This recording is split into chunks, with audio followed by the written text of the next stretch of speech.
Assalamualaikum warahmatullahi wabarakatuh. Selamat pagi teman-teman semuanya dan selamat siang untuk di teman-teman di Indonesia Tengah maupun di Indonesia Timur ya. Materi kali ini sebenarnya adalah materi tambahan untuk pertemuan satu kemarin. Tapi ini adalah materi yang saya rasa cukup penting untuk disampaikan.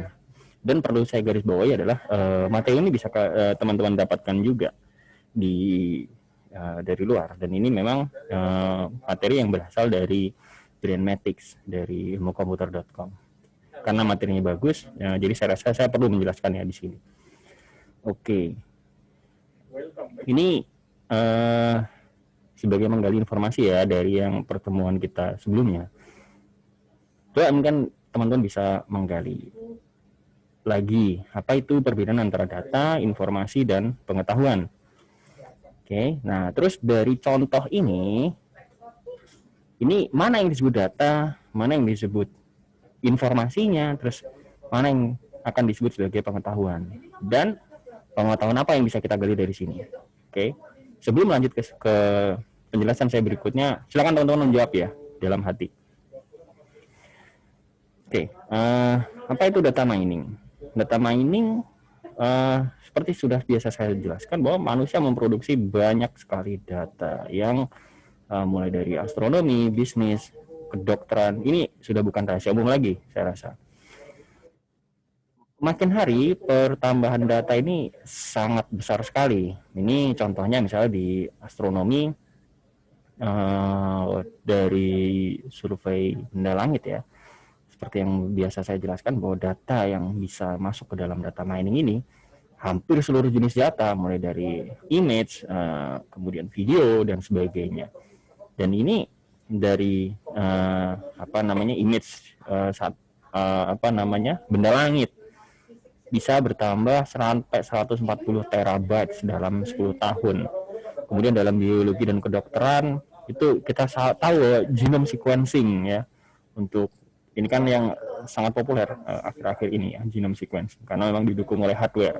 Bertambahnya sampai 20 petabyte berarti 10 pangkat 15 byte, besar sekali.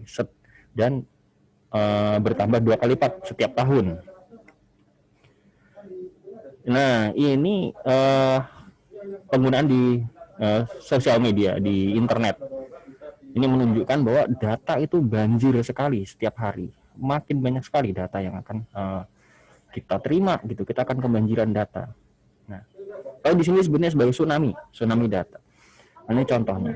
Nah, maka perlunya data mining bahwa dengan banjirnya data itu kita hanya kebanjiran data, tapi kekurangan ilmu pengetahuan atau kekurangan pengetahuan, knowledge. We are drowning in the data but starving for knowledge. Nah, data mining hadir di sana sebagai sebuah disiplin ilmu yang mempelajari metode untuk mengekstrak pengetahuan atau menemukan pola dari suatu data yang besar. Itu yang mungkin saya garis bawahi di sini adalah sebagai metode, kemudian ekstraksi pengetahuan. Kita memperoleh pengetahuan dari data tersebut, mengolahnya, kemudian menemukan pola dari data tersebut. Dan perlu digarisbawahi adalah data yang kita ambil adalah data yang berukuran besar. Nah, sepertinya ini sudah pernah saya jelaskan beberapa nama lain dari data mining, seperti knowledge discovery in database, knowledge extraction, information harvesting, pattern analysis, business intelligence, data science, dan sebagainya. Jadi kalau teman-teman mencari materi terkait dengan data mining, silakan menggunakan beberapa keyword yang ini, karena most likely dia akan sangat related dengan mata kuliah yang kita pelajari pada saat ini. Nah, alur dari data mining adalah kita memperoleh himpunan data yang kita peroleh dari data collecting atau pengumpulan data. Kemudian kita menerapkan metode-metode data mining untuk mendapatkan data pengetahuan dari kumpulan data atau himpunan data tadi. Nah, ini beberapa definisi dari data mining, seperti dari Profesor Ian Witten di Australia, kemudian Santosa di 2007, kemudian Han Jiawei, Profesor Han Jiawei di Amerika di tahun 2011 dengan definisi yang berbeda-beda. Tapi intinya adalah teman-teman semuanya, mata kuliah kita bukan mata kuliah hafalan, jadi kontennya, makna dari data mining intinya adalah memang dia itu mengekstraksi informasi atau pengetahuan dari data, gitu ya. Hampir semuanya sepakat di sana. Nah, ini contoh. Apa perbedaan antara data, informasi, dan pengetahuan? Ini data yang memang tidak memiliki banyak makna. Contoh dari data kehadiran pegawai atau data kehadiran misalnya mahasiswa. Nomor hidup pegawainya, nomor hidup mahasiswa dan sebagainya, kemudian tanggal, jam datang, kemudian jam pulang. Ini pola yang data yang terekam. Apa yang bisa kita peroleh dari sini? Sulit karena ini masih mentah sekali, ya kan? Nah, dia akan menjadi sebuah informasi ketika kita sudah melakukan tindakan pada data tersebut. Misalnya salah satunya adalah melakukan rekapitulasi. Dalam rekapitulasi, kita akhirnya memiliki sebuah value lebih dari data itu. Dari data yang seperti ini, kita tidak paham apa sih yang value apa yang bisa kita peroleh. Tapi dengan seperti ini kita bisa tahu bahwa sekian pegawai ini atau misalnya mahasiswa ini dia masuk sebanyak 22 kali misalnya. Kemudian mahasiswa ini dia dalam setahun dia masuk 18 kali. Kemudian alpha 2 kali, kemudian subjek 2 kali. Kan jadi bermanfaat, lebih bermanfaat bagi pegawai bersangkutan bagaimana kondisi saya, status absensi saya selama setahun, ya kan? Jadi memiliki value lebih daripada hanya sekedar data transaksional seperti ini, record by record. Nah, kemudian dia akan menjadi sebuah pengetahuan ketika kita bisa mengubahnya menjadi sebuah pola, gitu. Misalnya begini, ini pada mahasiswa yang bersangkutan atau pegawai yang bersangkutan, setiap hari Senin dia terlambat 7 kali, izin 3 kali, alpha 1 kali. Dibandingkan dengan hari-hari lain, Selasa, Rabu, Kamis, ini terlihat sekali ekstrim, ya kan? Nah, kemudian juga pada hari Jumat, dia cenderung untuk pulang cepat, ya kan? Pada hari Senin dia cenderung untuk terlambat, pada hari Jumat cenderung untuk pulang cepat, dan kecenderungan antara hari Senin dan hari Jumat dia banyak izin sehingga dia memperoleh waktu libur yang lebih panjang, gitu kan. Ini kan pola jauh lebih berharga daripada informasi dan data yang kita peroleh tadi, padahal datanya hanya sederhana sekali, ya kan. Nah, kemudian dari pengetahuan itu bagaimana kita bisa mengambilnya untuk kebijakan. Nah, kebijakan penataan jam kerja karyawan atau pegawai khusus untuk hari Senin dan Jumat. Misalnya, untuk mengakomodasi bahwa pada hari Senin banyak sekali yang terlambat, gitu kan. Oke, hari Senin kita mulai jam 10, gitu kan. Sedangkan pada hari Jumat cenderungnya mereka pulang cepat. Nah, misalnya kita membuat kebijakan hari Jumat diakhiri jam 2 saja. Tapi konsekuensinya adalah jumlah jam kerja selama 1 pekan harus sama. Nah, karena ada konsekuensi di hari Senin dan hari Jumat yang jam kerja dikurangi, dia dikompensasi ke hari lain. Nah, ini contoh bagaimana kita memanfaatkan pengetahuan yang kita peroleh dari ekstraksi pola dari data itu menjadi sebuah kebijakan yang bermanfaat. Apakah ketika misalnya kebijakan ini diterapkan pada pegawai atau mahasiswa mereka akan senang? Tentu saja senang, karena sesuai dengan atau mengakomodir kebiasaan mereka pada saat ini, kan? Nah, pemanfaatan data mining pada business intelligence itu seperti sebuah piramida. Data yang sumber-sumber data jumlahnya sangat besar, sangat banyak. Ada dari paper atau kertas, terus kemudian files dari web, terus kemudian dari hasil eksperimen, video, image, dan sebagainya. Jumlahnya sangat besar. Tapi potensinya untuk mendukung pengambilan kebijakan sangat rendah. Semakin ke atas, potensi untuk mendukung kebijakan itu sangat besar. Jumlahnya semakin ke bawah ketersediaannya semakin banyak. Jadi ini terbalik, piramida terbalik. Kemudian kalau sampai mulai di data processing, kemudian data exploration misalnya, summary, recap, query, report, ini kan lebih berharga daripada hanya masih data mentah, ya kan? Dan jumlahnya juga lebih sedikit tentu saja. Nah, data mining misalnya posisinya ada di sini, kita menemukan informasi atau knowledge dari sini. Ini adalah peran siapa yang melakukan itu. Nah, di sini disebutkan kalau data mining dilakukan oleh seorang data analis. Ya, bisa juga misalnya data ini dilakukan oleh seorang data scientist. Nah, semakin ke atas ini nanti akan membantu bagaimana mensupport dari kebijakan atau keputusan. Misalnya contohnya adalah keputusan bisnis. Oke. Nah, seperti saya singgung pada pertemuan pertama, data mining ini sangat berkaitan dengan bidang-bidang yang lain. Kalau sebelumnya saya sebutkan bahwa data mining merupakan irisan dari machine learning, kemudian statistik dan database, gitu kan. Sebenarnya dia juga ada keterkaitan dengan algoritma komputer, terus kemudian pattern recognition, kemudian high performance computing. High performance computing akan kita gunakan ketika kita mengolah data yang sangat-sangat besar. Nah, ini hubungan, saya sebutkan hubungan, bukan irisan. Ya, berbeda dengan apa yang saya sebutkan sebelumnya, bahwa data mining adalah irisan dari machine learning, statistik, dan database teknologi. Beberapa masalah di data mining yang paling obvious, yang paling jelas tentu saja adalah jumlah data yang sangat-sangat besar. Dan kita diharapkan memperoleh metode yang mampu menangani data dalam jumlah besar tersebut dalam waktu yang efisien. Sehingga di dalam data mining ini nanti kita akan berfokus pada dua kriteria secara umum, yaitu performance atau misalnya akurasi dan sebagainya, dan kecepatan dalam pengolahan data tersebut.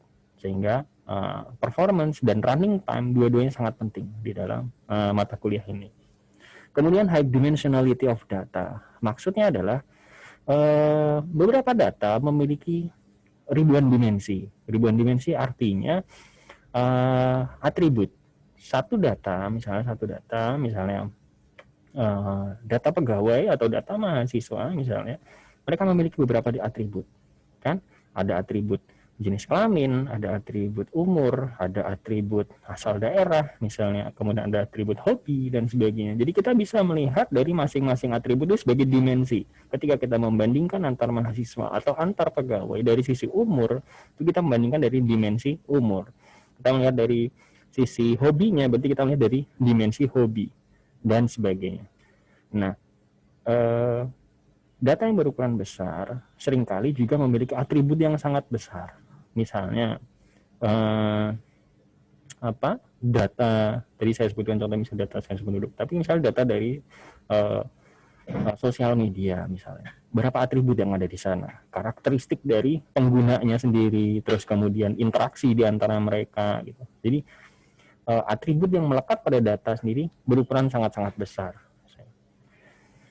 Kemudian yang ketiga adalah high complexity of data. Data itu memiliki kompleksitas yang sangat tinggi, beragam. Misalnya data streams. Data stream ini yang saya contohkan tadi, misalnya posting di sosial media. Dia datanya tidak pernah berhenti membanjiri kita dalam jumlah yang sangat besar. Kemudian data sensor, misalnya data perekaman aktivitas seismik di sebuah gunung berapi. Itu kan sensornya tidak pernah berhenti, ya kan? Nah, terus kemudian ini dalam bentuk misalnya data stream. Kemudian ada bentuknya time series atau temporal data atau sequence data. Contohnya misalnya kenaikan jumlah penduduk, terus kemudian pertumbuhan ekonomi dan sebagainya. Apa yang bisa kita ambil di sini bahwa data yang bisa menjadi input bagi data mining itu tersedia dalam berbagai jenis bentuk, berbagai jenis tipe, dan dalam berbagai jenis ukuran, sehingga mereka memiliki kompleksitas yang sangat tinggi gitu. Ini adalah salah satu masalah yang ada di data mining. Terus kemudian new and sophisticated application. Maksudnya apa? Metode-metode di dalam data mining selalu muncul baru. Dalam sebuah research disebutkan bahwa dalam satu hari akan muncul 50 algoritma baru. 50 algoritma. Teman-teman bayangkan dalam waktu 1 bulan bisa saja muncul jadi 1.500 algoritma baru, gitu kan. Kemudian aplikasinya dalam dunia nyata semakin hari semakin banyak. Misalnya kalau dulu kita tidak terbayang bahwa data mining akan digunakan pada online shop, gitu kan, memberikan rekomendasi barang. Misalnya teman-teman membeli sepatu, kemudian muncul juga iklan lain bahwa oh ini ada sepatu yang lain dengan harga yang lebih murah. Ini kan pemanfaatan data mining sebagai recommender system. Ini aplikasi-aplikasi baru yang dulu tidak pernah mungkin terbayangkan bagi kita. Dan setiap hari aplikasi-aplikasi seperti ini bermunculan. Oke, nah ini sebagai latihan buat teman-teman. Silakan jelaskan, tapi dengan kalimat sendiri, apa yang dimaksud dengan data mining. Terus kemudian tadi saya jelaskan mengenai multidimensional data. Nah, dari sudut pandang teman-teman, multidimensional di data mining itu yang seperti apa, dan sebutkan gitu ya, sebutkan.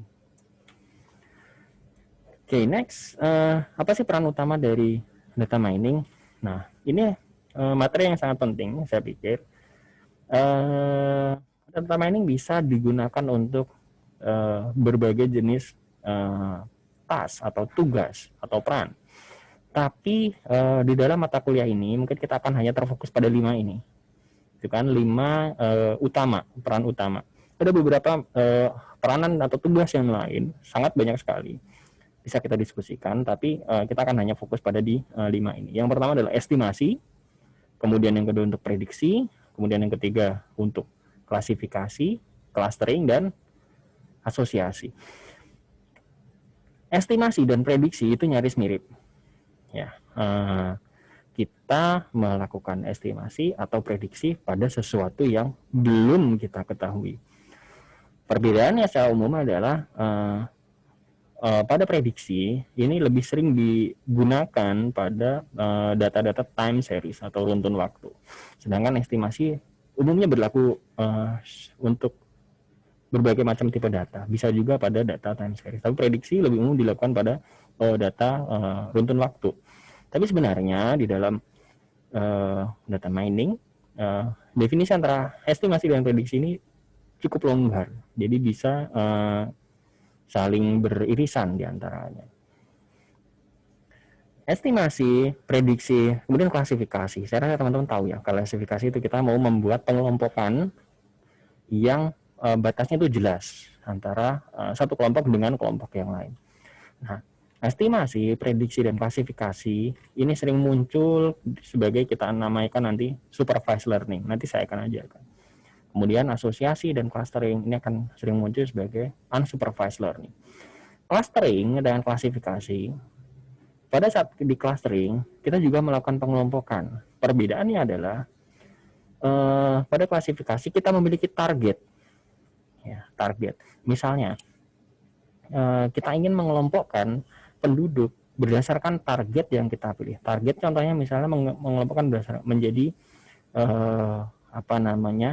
miskin dan tidak miskin, atau menganggur dan tidak menganggur misalnya, atau menganggur dan pekerja, pengangguran dan pekerja misalnya. Targetnya kita punya, targetnya jelas, targetnya ada, dan jawaban betulnya juga ada gitu. Jadi misalnya penduduk berdasarkan jam kerjanya, terus kemudian berdasarkan apakah dia memperoleh pendapatan atau tidak dalam bekerja, itu kita bisa mengkategorikan menjadi apakah dia itu menganggur atau bekerja. Demikian juga kita bisa mengkategorikan menjadi miskin ataupun tidak miskin. Ini klasifikasi karena kita memiliki target. Sedangkan dalam clustering kita melakukan pengelompokan secara alami. Dia tidak memiliki target label. Jadi misalnya di dalam clustering kita mau mengelompokkan mahasiswa berdasarkan perilakunya gitu. Nah, perilaku di sini dan bagaimana pola interaksi di antara mereka, kita tidak memiliki target bahwa harus ada kelompok A, kelompok B, kelompok C dan lain-lain sebagainya. Dan pada clustering ini memungkinkan adanya overlapping antara satu cluster dengan cluster yang lain. Sedangkan asosiasi kita juga sering menyebutnya sebagai frequent pattern atau pola yang sering muncul, yang sering dijadikan contoh untuk asosiasi adalah the same basket atau muncul pada keranjang yang sama. Misalnya begini, ini berkaitan dengan frequent pattern atau pola yang muncul bersamaan.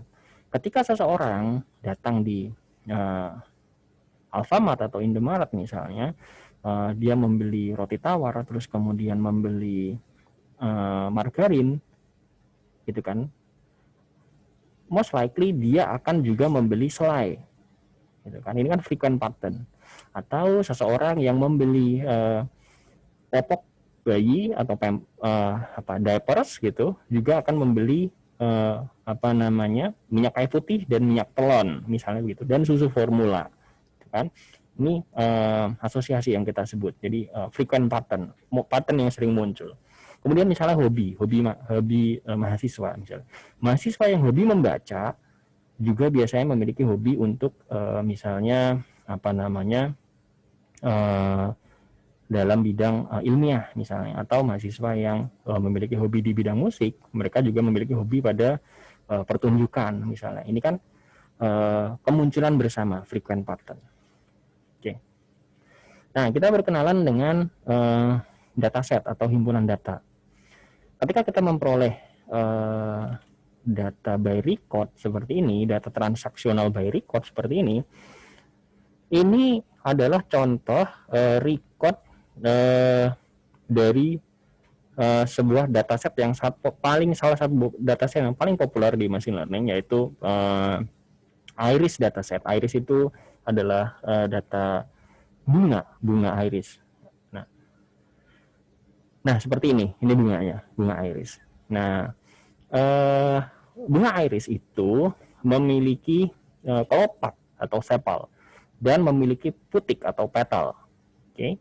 Nah, bunga iris ini bisa kita kelompokkan atau kita klasifikasikan menjadi 3 jenis. Karena memang dia memiliki tiga jenis bunga iris. Satu iris setosa, kemudian iris versicolor, dan iris virginica. Ada 3 jenis, tiga jenis. Jadi ini disebut sebagai kelas atau label atau target yang sudah memang kita ketahui. Nah, biologis mereka mengklasifikasikan apakah bunga itu masuk ke iris setosa atau iris versicolor atau iris virginica berdasarkan ukuran dari kelopak dan putiknya, petal dan sepalnya. Oke, nah jadi atribut dari bunga pertama memiliki panjang sepal atau panjang kelopak 5,1 cm, kemudian lebar petalnya 3,5 cm, kemudian panjang putik 1,4 cm dan lebar putiknya 0,2 cm. Ini adalah atribut. Atribut itu adalah feature atau properties yang melekat pada data. Ini adalah data pertama. Nah, kemudian kelas atau label. Kelas atau label ini adalah atribut atau properties yang melekat pada task atau tugas atau target kita. Kalau target kita mau mengklasifikasikan menjadi 3 hal misalnya, berarti inilah ada kelas kita gitu. Sehingga ini bisa di sini yang akan menjadi label atau target kita. Oke, nah kemudian ini jenis-jenis data. Saya rasa teman-teman sudah paham bahwa data ini disebut sebagai numerik, kemudian kelasnya atau labelnya di sini adalah nominal. Oke. Nah, kita akan belajar lebih lanjut mengenai jenis-jenis dari atribut data yang kita peroleh dari hasil pengukuran secara numerik bisa kita kategorikan menjadi rasio maupun interval. Ini pelajaran dasar yang saya rasa teman-teman tinggal di recall lagi. Nah, dari hasil countingnya kita bisa memperoleh dari dikategorikan sebagai ordinal maupun nominal.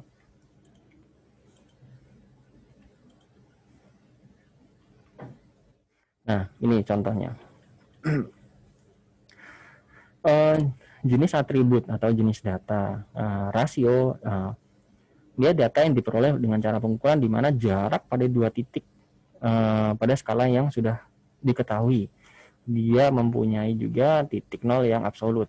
Contohnya misalnya umur, kemudian berat badan, tinggi badan, jumlah uang. Nah, ini kan sebenarnya rasio, ya kan? Nah, terus kemudian interval, jenis atribut atau data interval. Ini juga kita peroleh melalui pengukuran, tapi tidak memiliki nilai nol yang absolut. Ya, contohnya misalnya suhu. Suhu tidak memiliki nilai nol yang absolut, dia relatif. Ya, suhu 0 sampai 100. Kemudian umur 20 sampai 30 tahun. Ini kan interval apa namanya? Jarak. Nah, kemudian ada ordinal. Ordinal atau peringkat ini jenis atributnya kita peroleh dari kategorisasi atau klasifikasi. Tapi di antara data tersebut terdapat urutan gitu kan, atau peringkat di sana. Misalnya mengenai tingkat kepuasan pelanggan, puas, sedang, tidak puas, terus kemudian kecerdasan misalnya tinggi, terus kemudian sedang, terus kemudian rendah dan sebagainya. Nah, nominal menunjukkan beberapa objek yang berbeda, ini juga hasil dari kategorisasi. Misalnya jenis kelamin, terus kemudian nama kota dan sebagainya. Jadi tidak bisa kita melakukan di sini tuh operasi penambahan misalnya karena dia nominal atau label. Oke, kembali lagi ke peran utama dari data mining. Saya akan memberikan contoh-contohnya di sini secara sekilas karena kita akan bahas lebih lanjut nanti di pertemuan-pertemuan berikutnya. Pertama mengenai estimasi. Di sini contohnya misalnya kita mau mengestimasi waktu pengiriman barang. Misalnya di sini pengiriman pizza. Nah, kita memiliki data customer pertama dia memesan 3 pizza. Kemudian untuk menuju ke rumah customer pertama, kita melewati 3 lampu merah. Jaraknya 3 km dari kantor pusat, gitu, dari kantor atau dari toko ke rumah si customer pertama jaraknya 3 km. Waktu tempuhnya 16 menit. Oke. Nah, customer kedua demikian juga.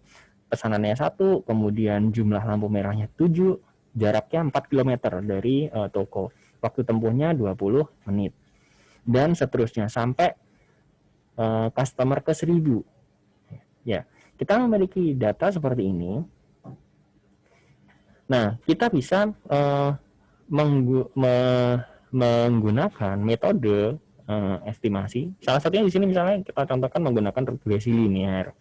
Teman-teman saya rasa sudah sangat familiar dengan ini ya. Ini metode estimasi yang paling sederhana dengan regresi linear. Kita mengestimasi waktu tempuh berdasarkan jumlah pesanan, terus kemudian jumlah lampu merah, terus dan juga jaraknya. Nah, kita bisa memperoleh persamaan ini dari data-data yang tersedia. Caranya gimana? Teman-teman pasti sudah sangat paham ya. Dengan kita bisa menggunakan metode plotting atau juga menggunakan metode persamaan untuk memperoleh penimbang di masing-masing komponen ini. Nah, terus contoh lain misalnya estimasi performance dari CPU. Nah, kita memiliki beberapa konfigurasi komputer. Nah, kita kan bisa mengestimasi bagaimana nilai performance dari CPU itu, walaupun CPU yang kita belum punya atau CPU-nya belum kita ukur gitu, tapi kita bisa mengestimasinya. Ada banyak contohnya, misal kita bisa menggunakan linear regression yang paling mudah, linear regression, kemudian kita bisa menggunakan nanti support vector machine, SVM, kita bisa menggunakan neural network, anything, banyak nanti. Nah, ini contohnya misalnya, ini adalah contoh-contoh peran utama data mining untuk estimasi. Nah, pola atau model atau knowledge yang dihasilkan bisa berupa formula atau function jika kita menggunakan misalnya contohnya regresi, baik regresi linear maupun regresi logistik dan sebagainya. Atau yang kedua, outputnya bukan formula tapi merupakan pohon keputusan atau decision tree, gitu kan? Misalnya untuk kasus ini, jika jumlah pesanan misalnya kurang dari 5, maka waktu tempuh berapa misalnya. Tapi jika jumlah pesanan lebih dari 5, kita lihat berapa jumlah lampu merah dari toko ke rumah konsumen. Nah, berikutnya ada pohon keputusan lagi berdasarkan dari data yang tersedia. Saya akan jelaskan di pertemuan berikutnya, tapi ini adalah sebuah contoh output yang kita peroleh dari estimasi itu apa. Bisa juga kita ada rule atau aturan dan sebagainya. Nah, misalnya untuk prediksi harga saham. Saham pertama pada penutupan kemarin harganya 1.286. Kan? Kemudian pembukaan pada hari ini 1.296 misalnya. Terus harga tertingginya mencapai 1.300. Harga terendahnya pada hari itu 1.282. Volume perdagangan sekian juta. Nah, kita memiliki untuk saham yang sama, untuk emiten yang sama, kita memiliki data time seriesnya atau runtut waktu. Dengan demikian, teman-teman semuanya, kita bisa memprediksi berapa nilai atau harga saham tersebut di masa depan, kan? Nah, memang prediksi ini lebih sering dipergunakan untuk time series, untuk data runtun waktu. Misalnya kita di sini mencontohkan menggunakan neural network gitu. Oke, ini adalah kenaikan atau volatilitas harga sahamnya, yang berwarna biru. Kemudian kita menggunakan neural network untuk mempelajari pola ini, kemudian memprediksi bagaimana keakurasian hasil prediksi dari neural network dibandingkan dengan data yang sebenarnya. Merah ini adalah hasil prediksi, ya. Yang biru adalah nilai realnya pada saat penutupan. Gitu. Kemudian kita bisa membandingkan seberapa akurat dari prediksi kita dengan neural network dibandingkan dengan data penutupan saham yang sebenarnya. Ini contoh kita mengevaluasinya. Nah, untuk contoh yang ketiga misalnya klasifikasi. Ini contohnya kelulusan mahasiswa, atau saya tadi sudah memberikan contoh misalnya klasifikasi penduduk misalnya miskin dan tidak miskin.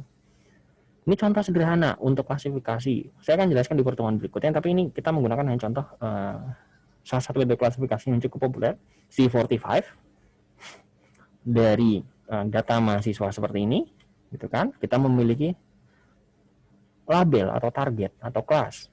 Jangan lupa teman-teman, bahwa di klasifikasi kita harus memiliki target atau label. Nah, apakah dia tepat waktu atau tidak tepat waktu. Nah, kita membuat decision tree atau pohon keputusan mengenai bagaimana misalnya kita mulai dari status mahasiswa dan sebagainya. Ini hanya sementara, nanti saya akan jelaskan di pertemuan berikutnya secara lebih detail mengenai bagaimana membuat pohon keputusan. Nah, contohnya misalnya ketika kita membuat pohon keputusan dari record seperti ini, kita bisa memulai dari kolom mana saja, misalnya berdasarkan gender. Oke, jika gendernya laki-laki, apakah kita sudah bisa memutuskan apakah dia bakal lulus tepat waktu atau tidak? Belum bisa. Kalau belum bisa, berarti kita next melihat ke atribut berikutnya. Bagaimana nilai UN-nya? Gitu. Misalnya nilai UN-nya di bawah di bawah 30, apakah kita bisa memprediksi bahwa dia lulus tepat waktu atau tidak? Gitu. Jika belum, kita mungkin bisa melihat dari nilai per masing-masing mata pelajaran, misalnya IPS 1, IPS 2, IPS 3 dan sebagainya. Seperti itu. Sehingga ini adalah contoh salah satu pengetahuan berupa pohon keputusannya. Dari satu record ini, dari satu tabel transaksi ini, ada berapa pohon keputusan yang kita bisa buat? Banyak, ya kan? Karena kita bisa memulai dari mana saja. Tapi kita akan melakukan evaluasinya nanti, mana pohon keputusan yang memberikan performance atau akurasi yang terbaik. Oke. Contoh lain misalnya rekomendasi apakah bagus main golf atau tidak. Ini contoh yang sangat-sangat umum di dalam data mining. Mungkin teman-teman bisa mencari contoh yang lainnya. Nah, ini adalah pohon keputusannya misalnya. Atau merekomendasikan jenis dari lensa kontak misalnya berdasarkan dari atribut atau data tiap-tiap pasien. Nah, dari sini harapan saya adalah teman-teman bisa menemukan contoh lain yang lebih cocok dengan kehidupan di dunia nyata saat ini, baik di BPS, di STIS, maupun di tempat lain. Apa sih yang bisa kita gunakan dari data mining ini? Misalnya mau merekomendasikan topik skripsi, oke? Kita mau merekomendasikan topik skripsi per mahasiswa. Kita bisa membuat berdasarkan nilai, misalnya kan, nilai dari tingkat 1 sampai tingkat 4, bagaimana nilainya, itu, terus kemudian hobinya apa, gitu, terus bagaimana persepsi dia terhadap dosen pengajar mata kuliah tersebut, misalnya. Nah, sehingga kita bisa merekomendasikan topik skripsi apa yang mungkin cocok buat dia, dan misalnya dosen pembimbing siapa yang cocok untuk dia. Ini kan rekomendasi, contoh rekomendasi yang real. Nah, itu contoh saja. Teman-teman saya harapkan bisa mencari contoh-contoh yang lain penggunaan data mining ini untuk rekomendasi. Dibuat misalnya dengan pohon keputusan. Oke. Nah, berikutnya misalnya peran utamanya untuk clustering. Nah, tadi saya contohkan misalnya untuk bunga iris. Selain dengan sini kita menggunakan metodenya kayak K-means. Ini hanya contoh saja. Nanti saya akan jelaskan lebih lanjut.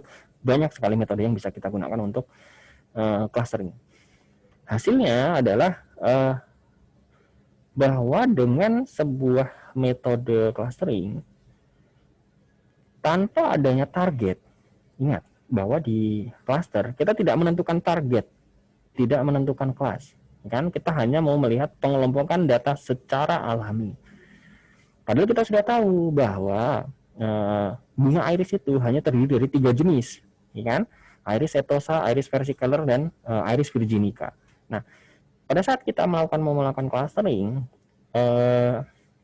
atribut dari data, atribut dari bunga tersebut kita petakan dengan metode clustering, misalnya K-means, terlihat bahwa secara natural bunga-bunga iris tersebut memang mengelompok menjadi 3, teman-teman. Nah, ini adalah clustering. Kita mau menemukan klasifikasi secara pengelompokan secara alami dari data tersebut. Oke.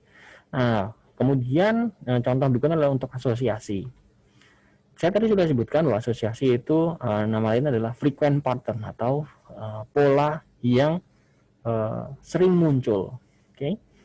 Misalnya ini adalah pembelian barang. Tadi saya juga contohkan mengenai pembelian barang.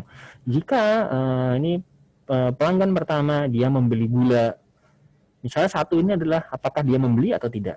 0 tidak membeli. Oke.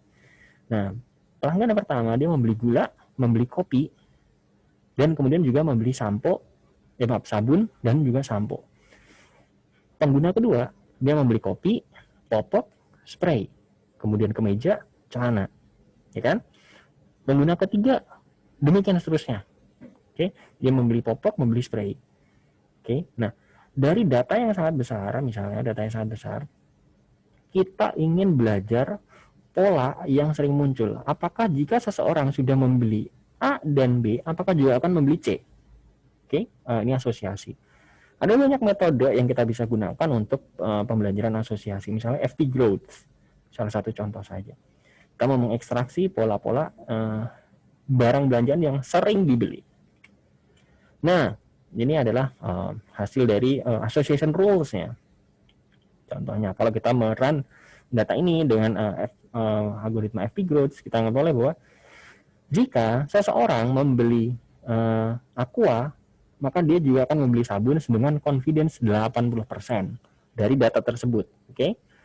Dan jika seseorang membeli, katakanlah misalnya membeli ini contohnya adalah membeli sampo, maka dia juga akan membeli sabun dengan confidence 85% dari association rules yang sudah kita peroleh di sini dengan FD Growth.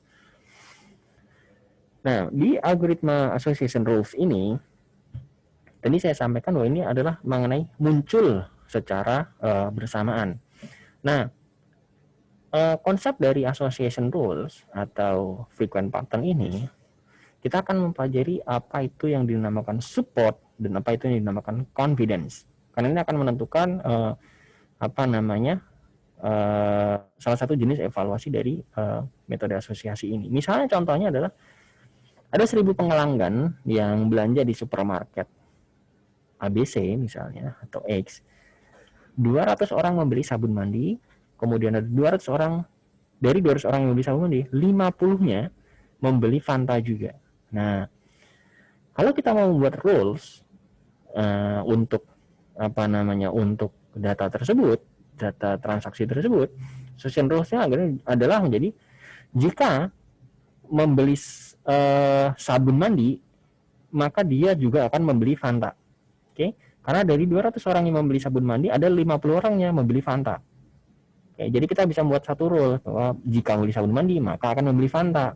Tapi jangan salah, nilai supportnya hanya 20%. Ya, karena dari 1.000 orang pelanggan, hanya 200 yang membeli sabun mandi.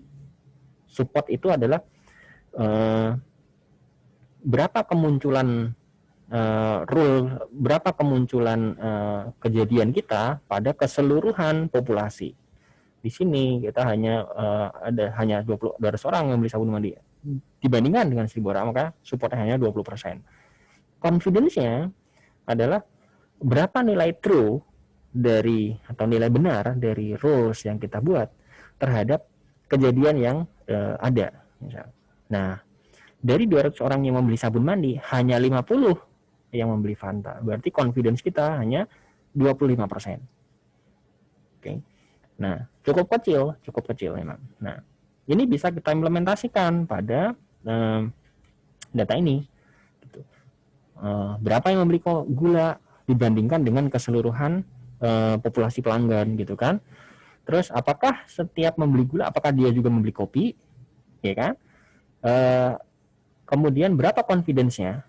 Gitu. Berapa yang membeli gula sekaligus akhirnya membeli kopi? Oke.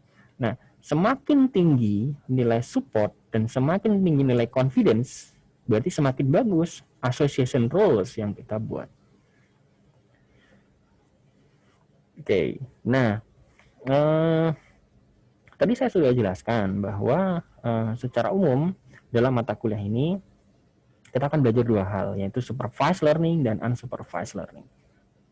Ada beberapa metode pembelajaran yang lain yang sebenarnya ada di data mining pada saat ini, tapi tidak dicakup di mata kuliah ini, yaitu misalnya semi-supervised learning, kemudian ada lagi reinforcement learning, terus kemudian ada meta learning, ada transductive learning, tapi kita di mata kuliah ini hanya fokus di supervised learning dan unsupervised learning.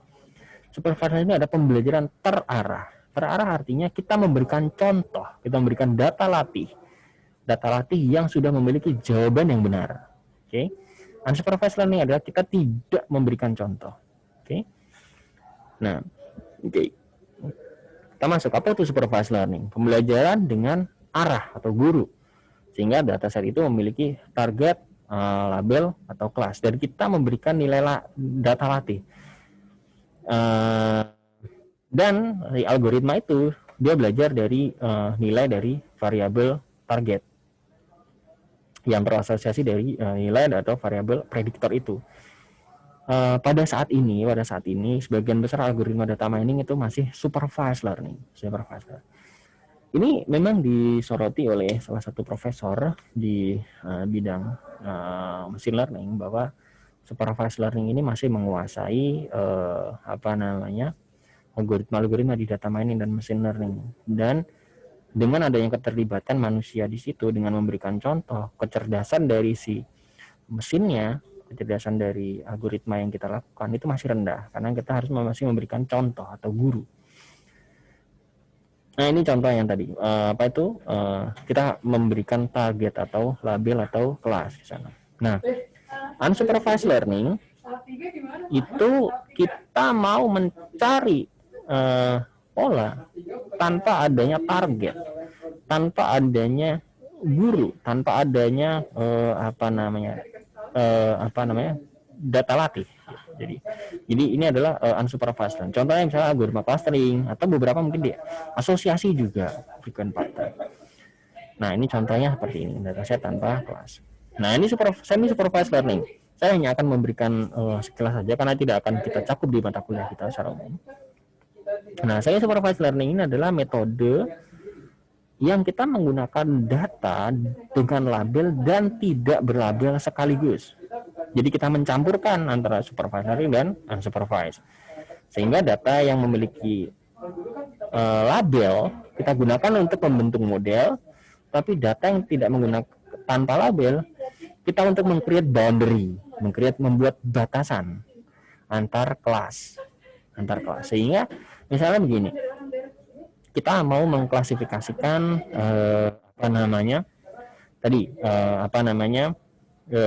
bunga iris, gitu kan, bunga iris. Kita memiliki data yang sudah dilabelkan, dengan bunga 1 sampai 100 sudah kita labelkan, ini bunga iris setosa, ini bunga iris versicolor, iris virginica dan sebagainya. Tapi kita juga memiliki lagi 100 record lagi yang tidak ada labelnya. Tapi kita akan ini gunakan untuk membuat batasan, ya kan, buat batasan antar kelas tadi, mana yang iris virginica maupun iris versicolor maupun iris setosa. Kenapa ini diperlukan? Karena pada supervised learning diperlukan contoh yang cukup besar supaya algoritma kita memperoleh akurasi yang bagus. Nah, kadangkala data latihnya atau contohnya itu tidak tersedia dalam jumlah besar, sehingga kita memerlukan bantuan data yang tidak berlabel gitu sebagai bantuan tambahan untuk membuat batasan saja. Nah, ini contohnya yang seperti saya sampaikan. Oke. Nah, ini sedikit recap apa saja yang mungkin akan kita bahas di mata kuliah ini. Tadi saya sampaikan kita dengan peran data mining di estimasi maupun prediksi, algoritma apa sih yang sering muncul di sana, atau metode apa sih yang paling populer di sana. Ada linear regression, neural network, SVM, support vector machine dan sebagainya. Untuk classification ada banyak di sana, ada C45, ID3, CART, LDA, linear discriminant analysis, logistic regression, KNN, naive Bayes dan sebagainya. Kemudian clustering ini banyak sekali. Ada fuzzy K-means, K-means, self-organizing map, dan fuzzy ini adalah algoritma klasik. Ini sudah umurnya sudah tua sekali, dan saat ini ada algoritma clustering yang jauh lebih baru, ada banyak sekali. Association atau asosiasi, misalnya kita gunakan FP growth, a priori, chi-square dan sebagainya, ini juga algoritma yang sudah tua. Oke, nah ini yang tadi saya sampaikan, ini adalah output atau pola atau model atau knowledge yang bisa kita peroleh dari data mining. Bisa berupa formula atau function, atau bisa berupa pohon keputusan, bisa berupa association rule atau tingkat korelasi antara satu hal dengan yang lain, atau bisa berupa cluster. Oke, ini adalah latihan untuk teman-teman untuk merekap apa yang sudah saya jelaskan, perbedaan masing-masing dan contohnya. Secara umum sebenarnya kalau kita lihat ke belakang bagaimana data mining itu muncul, itu sebenarnya sudah sejak lama sekali ya, sejak lama sekali, dan mencapai keunggulannya itu sejak tahun 1990, di mana data yang tersedia itu mengalir sangat besar, gitu. Atau kita sekarang lebih populer dengan istilah data science. Nah, ini contoh-contoh penerapan data mining. Saya rasa tadi saya juga memberikan contoh yang lain yang cukup banyak. Nah, ini adalah contoh-contoh conference atau jurnal yang ada di data mining. Saya sangat-sangat menyarankan buat teman-teman mencari contoh dari materi-materi tersebut di conference ini atau di jurnal ini. Ini jurnal-jurnal yang berkualitas dari ACM, Transaction on Knowledge Discovery in Database, and DAMI atau di MKD atau TKDI. TKDI ini sangat populer sekali. Oke, ini adalah beberapa kalau kita memiliki hasil penelitian yang bagus mengenai data mining, kita bisa mempublikasikannya di jurnal-jurnal yang berkualitas tinggi seperti ini, TKDI dan sebagainya. Oke, demikian teman-teman semuanya. Saya rasa penjelasan saya mengenai data mining sebagai tambahan dari pertemuan pertama utama yang saya berikan sebelumnya. Mudah-mudahan bisa membuka pemahaman teman-teman. Dan dari contoh-contoh yang saya berikan tadi, silakan teman-teman berpikir contoh apa lagi yang lebih relevan dengan kehidupan pada saat ini. Nah, karena memang banyak sekali yang sebenarnya kita bisa aplikasikan dan bisa explore pemanfaatan data mining ini untuk kehidupan kita sehari-hari. Oke, sampai ketemu di pertemuan berikutnya.